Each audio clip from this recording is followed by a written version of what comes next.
যাত্রী সেজে Jamalpur railway junction স্টেশনে অভিযান পরিচালনা করেছে দুদক। বুধবার সকাল 10টা থেকে বেলা 2:30 পর্যন্ত টানা 4.5 ঘণ্টা এই অভিযান পরিচালনা করে দুদক জামালপুর জেলার সমন্বিত কার্যালয়ের একটি দল। সকাল 10টা থেকে যাত্রী সেজে তথ্য সংগ্রহের পর দুপুর 12টার দিকে অভিযানে নামে দলটি।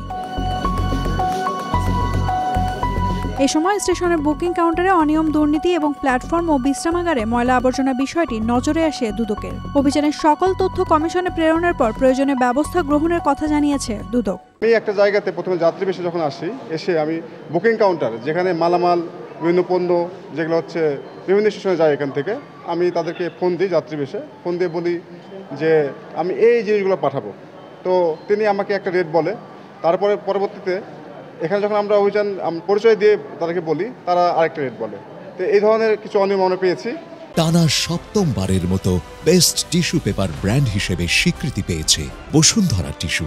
আর পরিষ্কার পরিচ্ছন্নতার ব্যাপারে আমরা হচ্ছে দেখছি এটা খুবই নোংরা, বা প্রথম শ্রেণী দ্বিতীয় শ্রেণী যে এগুলো আছে সেগুলো হচ্ছে রুমগুলা এটা তালাবদ্ধ ছিল, এবং তালা খোলার পরে আমরা দেখছি যে ওখানে হচ্ছে বসার মতো অবস্থা নেই।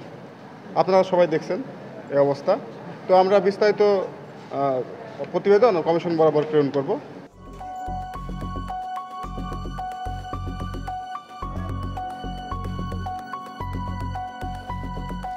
Naomi Nastin, Daily Sun.